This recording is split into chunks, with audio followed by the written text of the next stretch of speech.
Genius Coaching and Guidance Center. Guided by Dhirendra Gupta. Contact me 9,534,878,769.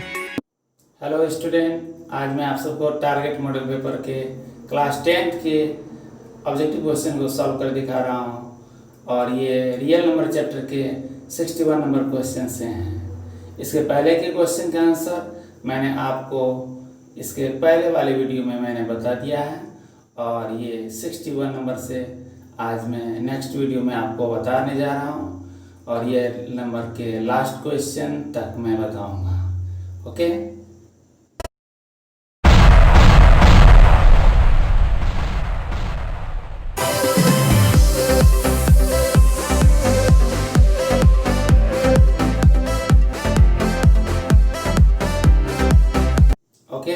तो मैं अब first question को देख रहा हूं और ये फर्स्ट क्वेश्चन है x to the power n plus 1 का एक गुणक x प्लस 1 है तो n निश्चित रूप से है। ऑप्शन दिए गए, एक विषम पूर्णांक है, एक सम पूर्णांक है, एक ऋणात्मक पूर्णांक है, एक धनात्मक पूर्णांक है। तो n का मान यहाँ लेना है विषम पूर्णांक, सम, ऋणात्मक, धनात्मक के रूप में जांच करके देखना है x प्लस 1 से पूरा डिवाइड होता है या नहीं, यहाँ देखने की आवश्यकता है। तो सबसे पहले मैं देखता हूँ n का मान 1 रखता हूँ तो x to the power 1 x, यदि n इक्वल टू 1 लेता हूँ तो होता है ये भाजक x to the power 1 plus 1, अर्थात ये सेम है तो इसमें तो x प्लस 1 से डिवाइड होता है तो ये गुणक है, इस आधार पर 1 रखने पर होता है। यदि x का मान 2 रखता हूं तो क्या होता है, n का मान यदि 2 लेता हूं तो इसका मान हो जाता है x to the power 2 plus 1। इसको डिवाइड यदि करते हैं x प्लस 1 से तो डिवाइड हो जाता है, इक्वल टू 1 हो जाता है। और यदि इसको मैं डिवाइड करता हूँ x प्लस 1 से तो पूरा डिवाइड नहीं होता है। इससे क्या पता चलता है, 1 रखने पर पूरा डिवाइड होता है लेकिन 2 रखने पर नहीं होता है। इस तरह से 3 रख के देखेंगे तो x to the power 3, 1 to the power 3 रखेंगे तो इसके गुणनखंड के सूत्र से x plus 1 into x square minus x plus 1 होगा इसका गुणनखंड, जिसमें x प्लस 1 भी आता है, डिवाइड करने पर डिवाइड हो जाता है। इस आधार पर कह सकते हैं कि x to the power n plus 1 में n का एक विषम पूर्णांक है, क्योंकि एक विषम संख्या है, आंसर होगा इसका नंबर ही विषम पूर्णांक। अब मैं नेक्स्ट क्वेश्चन को ले रहा हूं। नेक्स्ट क्वेश्चन जो दिया गया है, संख्या रेखा जिसको नंबर लाइन भी कहते हैं पर प्रत्येक बिंदु प्रदर्शित करता है। तो संख्या रेखा मैं बना रहा हूं। सबसे पहले आप देखें संख्या रेखा कैसे होता है। संख्या रेखा जो पिछले क्लासों में बना चुके हैं, एक 0 होता है मिडिल पॉइंट में, फिर 1 2 3 करके इंगित करते हैं एक रियल नंबर को डाल करके, और लेफ्ट साइड में माइनस होता है।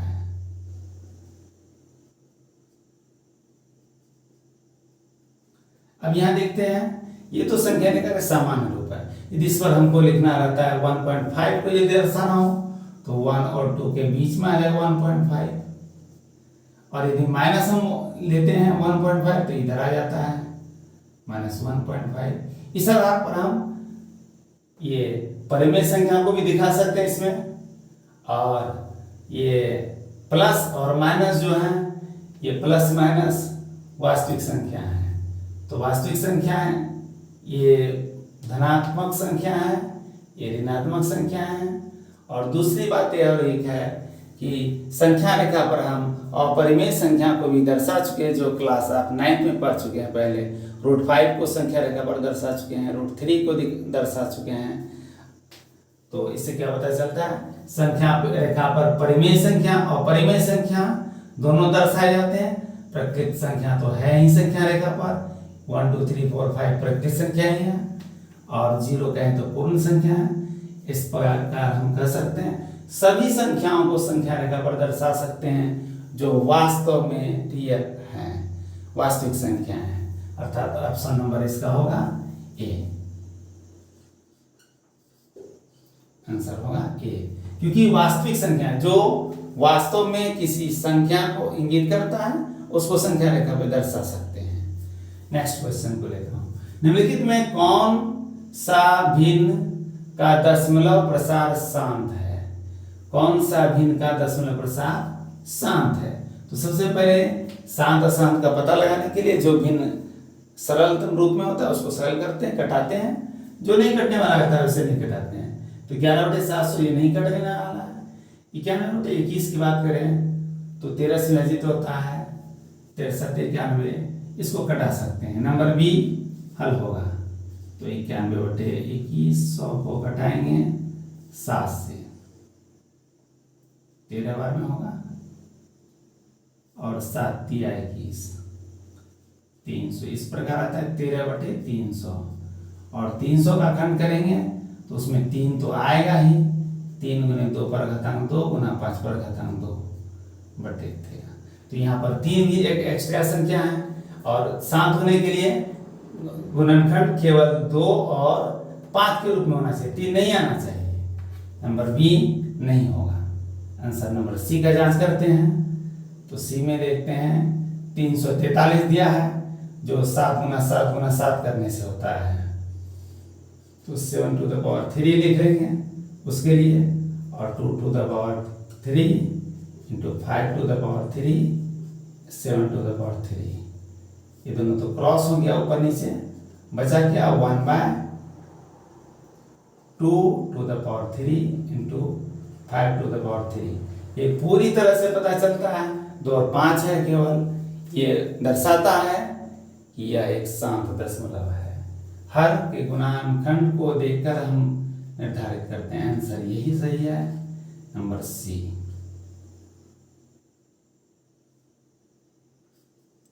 नेक्स्ट क्वेश्चन को देखते हैं, सबसे छोटी पूर्ण वर्ग संख्या जो 16 20 24 प्रत्येक से भाज्य हो वह है। तो 16 20 और 24 से भाग लगने वाली यदि संख्या पता करें तो वह संख्या है इन तीनों का लॉसव। लेकिन सवाल यह है कि पूर्ण संख्या भी होनी चाहिए। तो देखते हैं 16 20 और 24 से, नंबर ए नंबर 240 जो है इसमें भाग लगते हैं, 16 से भी भाग लगते हैं, 20 से भी भाग लगते हैं, और 24 से पूरा पूरा कटता है। लेकिन ये 240 पूर्ण संख्या तो नहीं है, इसलिए ऑप्शन नंबर ए नहीं चुन सकते हैं। नंबर बी की जांच करते हैं।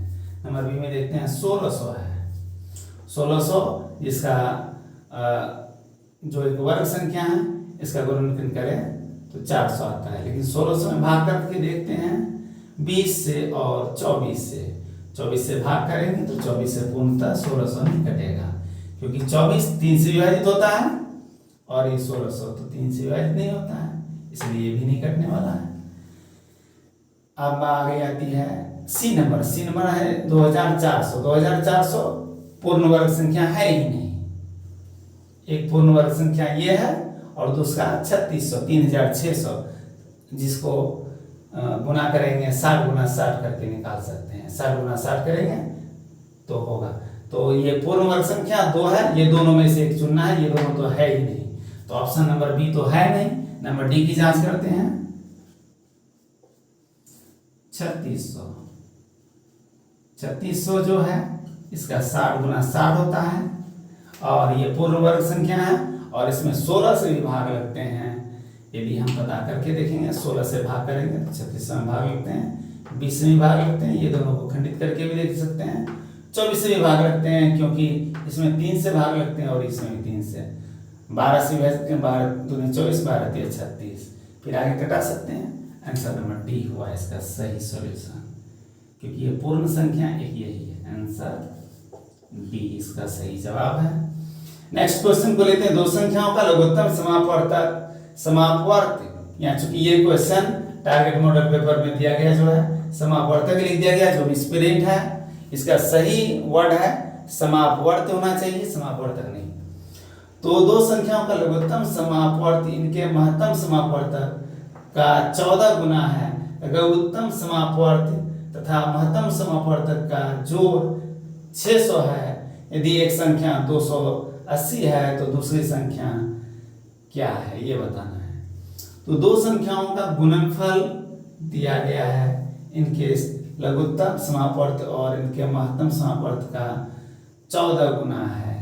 यानी कहने का मतलब कह सकते हैं इसके जो एचसीएफ है, एचसीएफ इंटू 14 एलसीएम है। इसका सॉल्यूशन मैं लिखा रहा हूं।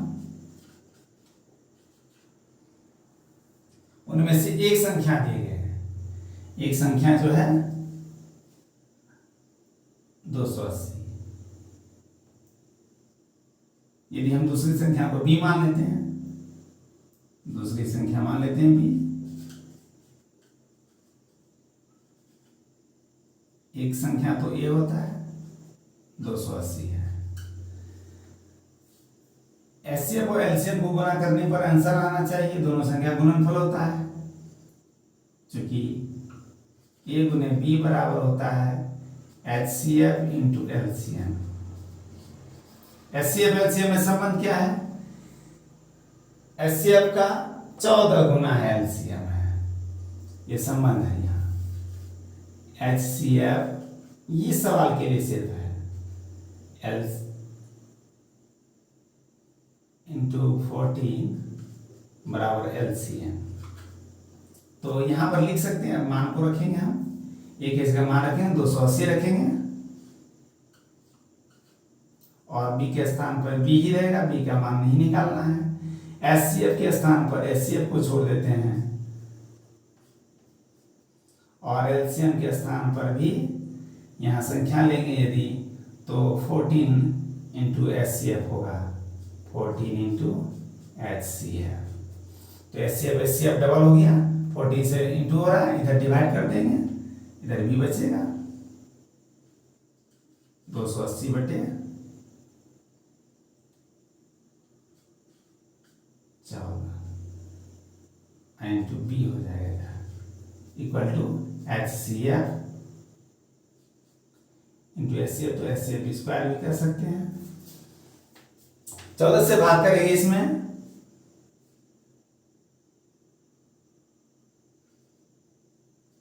20 आते हैं, 20b 20 से गुना करते हैं तो यहां संख्या आता है एचसीएफ का स्क्वायर आ जाएगा।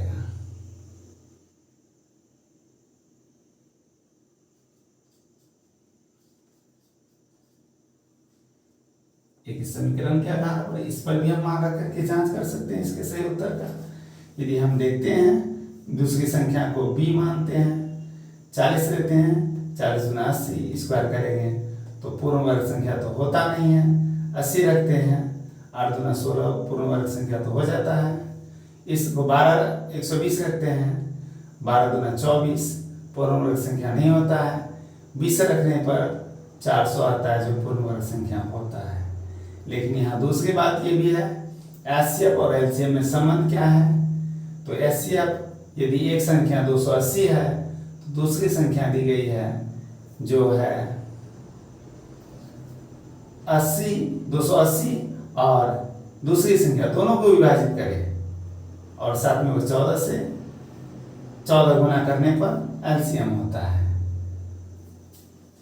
तो इसका आंसर होगा, दिए गए मानों को जांच करके पता करते हैं। तो दिए गए मानों को जब जांच करके हम पता करते हैं तो इसके एचसीएफ का पता लगता है हमें। और यहाँ पर जो दिए गए हैं एलसीएम और एचसीएफ के मौसों की जांच करते हैं तो एलसीएम और एचसीएफ के मौसों में हमेशा दो संख्याओं का गुणनफल उनके एलसीएम और एचसीएफ का गुणनफल के बराबर होता है। तो इस आधार पे हम इस संख्या का जांच करके निकाल सकते हैं इसका आंसर क्या होगा।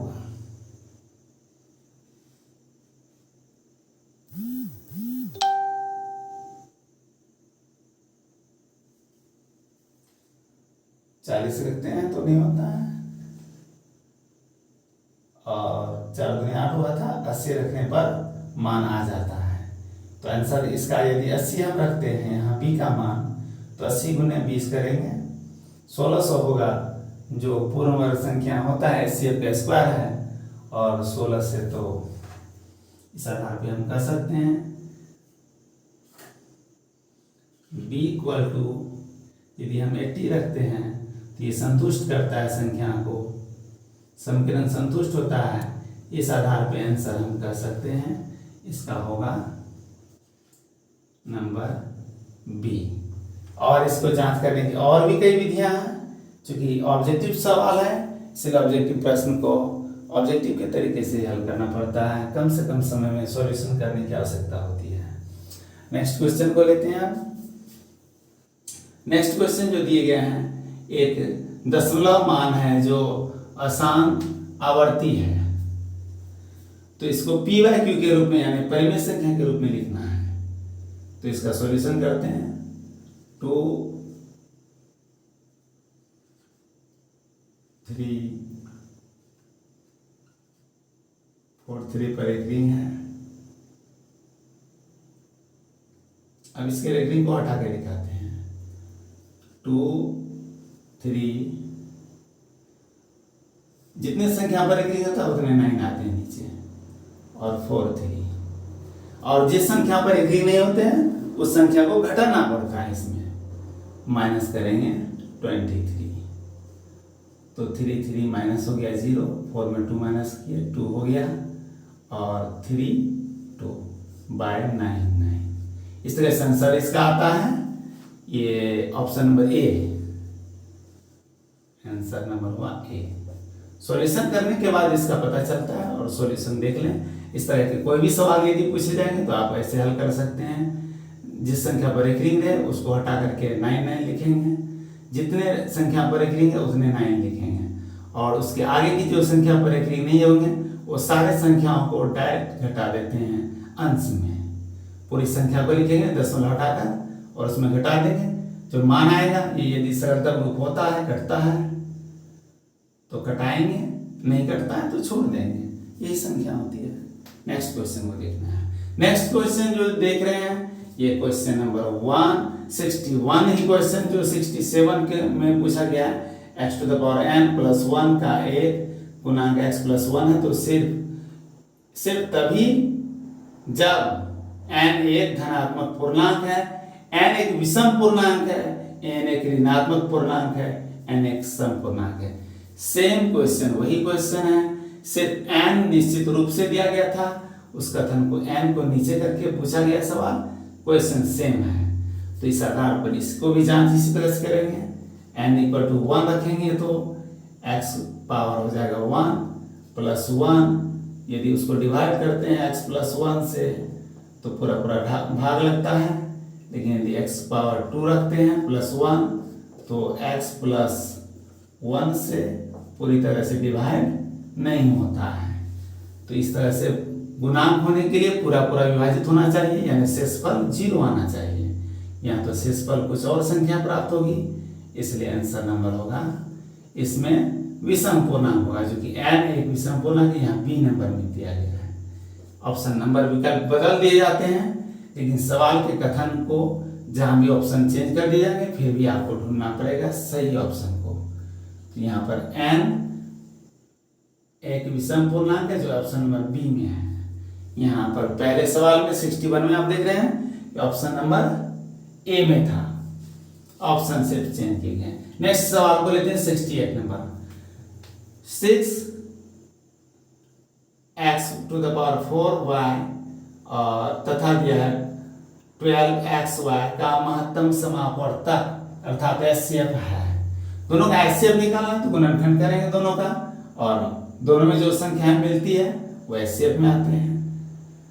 पावर न्यूनतम लेते हैं 6x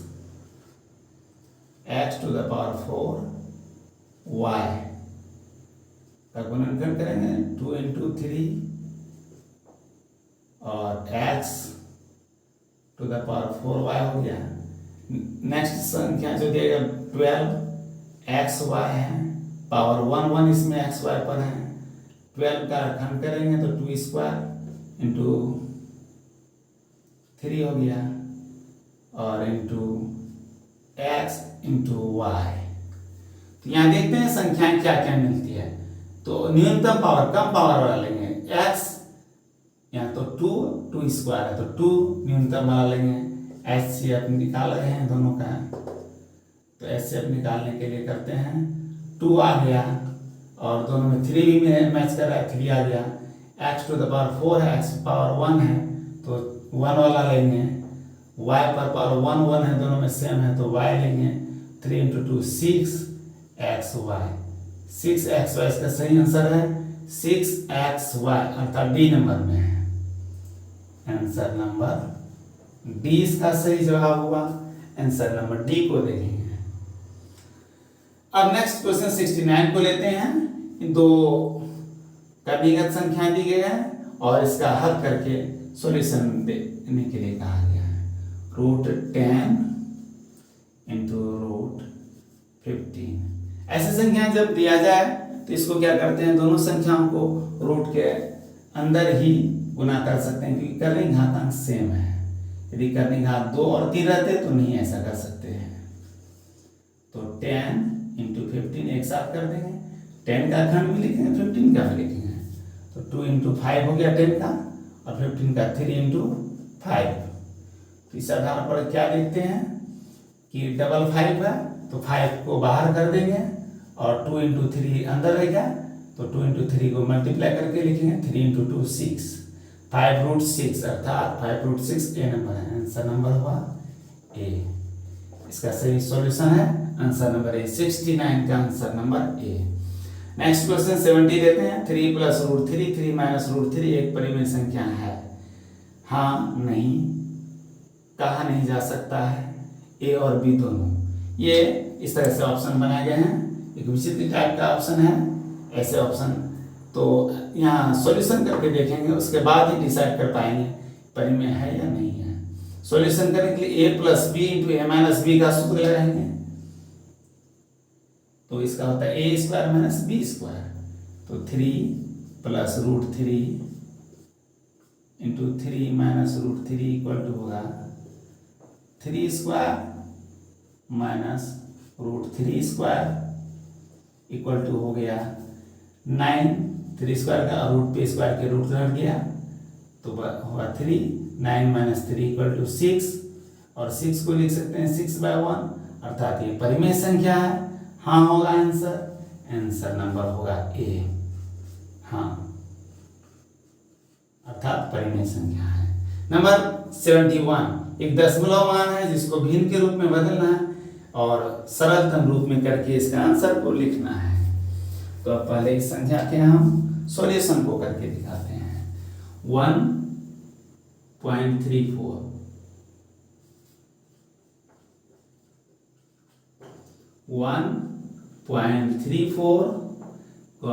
पॉइंट हटाते हैं तो 1 आता है। दो संख्या है, 2 0 डाल दिए, कटाते हैं इसको 2 से कटता है 50 आ गया, इधर कटाते हैं 2 से 12 और 2 से 14 67 जो अभाज्य संख्या है 67/50 67/50 ऑप्शन नंबर बी में दिए ही गए हैं, इसलिए आंसर चुनने में कोई परेशानी नहीं है। सरलतम मान का आंसर नंबर होगा बी। इस तरह से सॉल्यूशन आप करते जाएंगे। नेक्स्ट क्वेश्चन को इसके बाद अब मैं ले रहा हूं।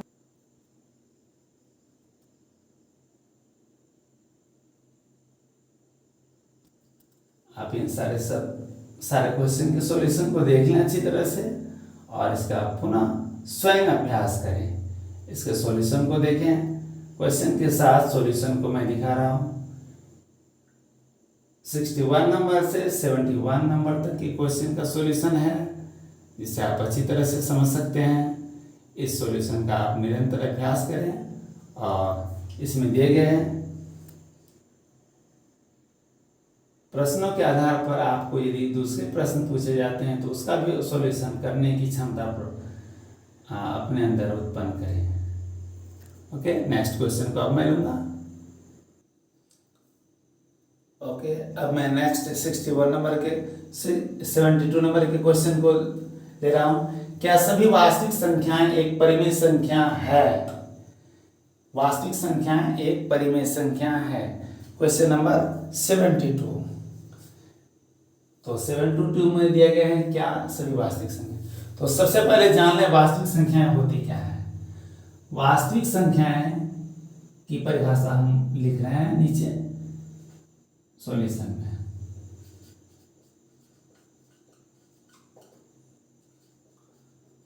वास्तविक संख्याएं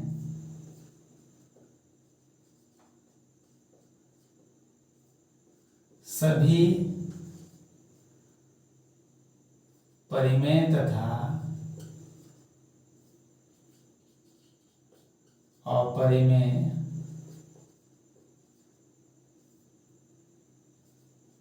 संख्याओं का सम्मिलित रूप होता है।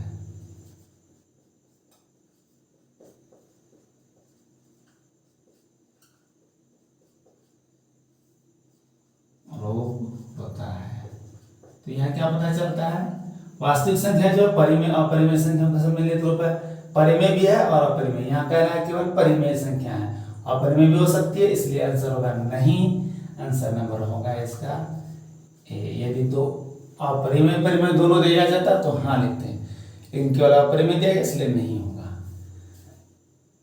नेक्स्ट एक दशमलव मान है जो आसान आवर्ती है। इसको प्रश्न है 0.23 ओवररेटिंग है को परिमेय संख्या के रूप में लिखिए।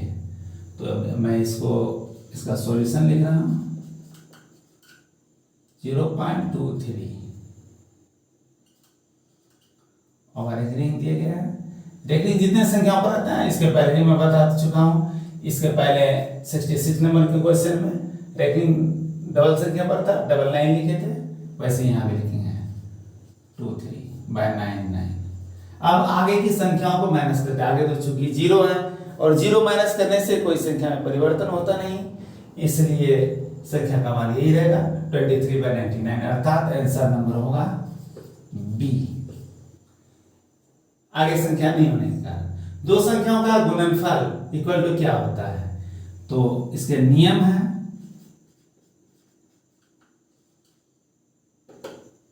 दो संख्याओं का गुणनफल उनके एचसीएफ तथा एलसीएम का गुणनफल होता है। दो संख्याओं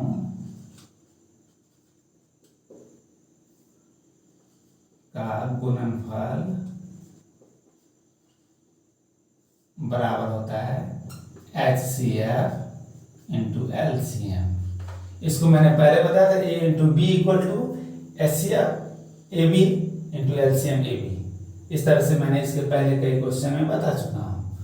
तो यहाँ पर ये बिल्कुल ये नियम है, दो संख्या को गुना करें तो उसका गुणनफल और HCF LCM निकाले जो है उन दोनों संख्याओं का, उसको गुना करें तो दोनों का आंसर सेम होता है। तो ऑप्शन नंबर है सी। आंसर हो गया सी नंबर, क्योंकि HCF गुना LCM लिखे गए हैं इसमें।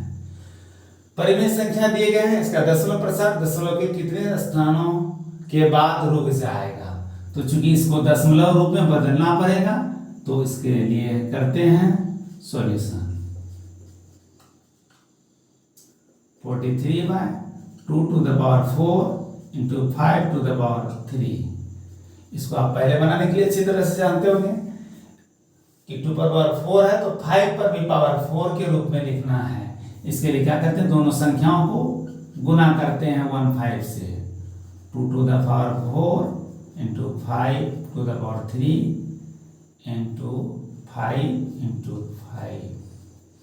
तो नीचे हो गया 2 इंटू 4, 2 इंटू 5 पावर हो गया 3 और 1 4, और ऊपर हो गया 5 से 3 को मल्टीप्लाई करेंगे 15 और 5 को 4 से 20 और 1 21,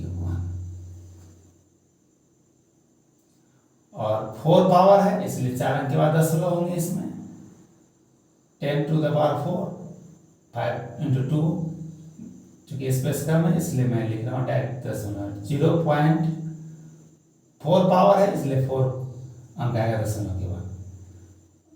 0 215 अर्थात 4 अंक आ रहे हैं। आंसर नंबर होगा डी, क्योंकि 4 अंक आ रहे हैं। दशमलव के इधर 4 अंक देख सकते हैं अच्छी तरह से। नेक्स्ट क्वेश्चन पर है 76 नंबर में।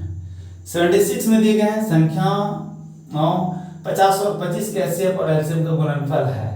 तो यहाँ भी यही सवाल है, दो संख्याओं का गुणनफल उनके HCF और LCM के गुणनफल के बराबर होता है।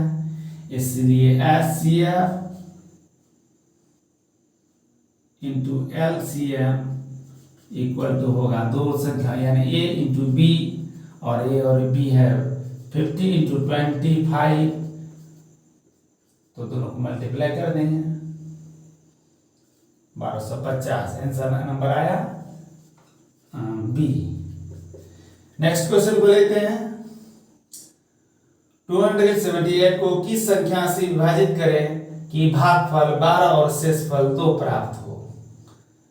तो शेषफल 2 प्राप्त होता है, ये तो आप जानते हैं यूक्लिड का नियम है। संख्या ए का मान यहाँ दिया गया है तो 278, और यहाँ r का मान दिया गया है 2, और q का मान दिया गया है 12, और इसके यूक्लिड के नियम में है a equal to b q plus r। इस पर से जाकर के भी निकाल सकते हैं 278 b, और इंटू हो जाएगा 12 और प्लस r यानी 2, प्लस 2 इधर आके माइनस होगा तो होगा 276, गुना हो रहा है 12 से, इधर आके भाग होगा तो बचेगा b। तो इसलिए b बराबर आंसर हो गया।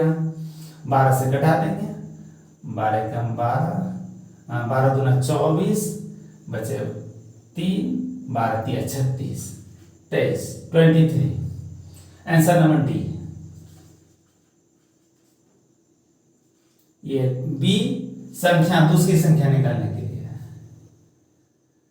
ये भाजक के लिए ए भाज हो गया, बी भाजक, क्यू भागफल और आर शेषफल। इस तरह से आप देख रहे हैं 77 नंबर तक के क्वेश्चन जो रियल नंबर में आपके टारगेट मॉडल पेपर में दिए गए हैं, इसका सॉल्यूशन मैंने दिया। और नेक्स्ट वीडियो में मैंने आपको नेक्स्ट चैप्टर एक्सरसाइज 2 के सॉल्यूशन को बताऊंगा। Okay, thanks for watching, thank you.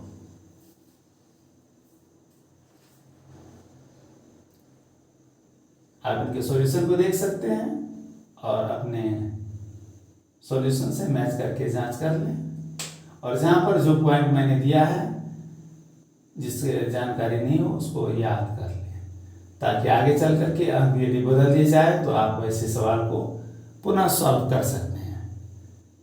Thank you. Okay, thanks for watching, thank you. Next video में फिर मिलते हैं।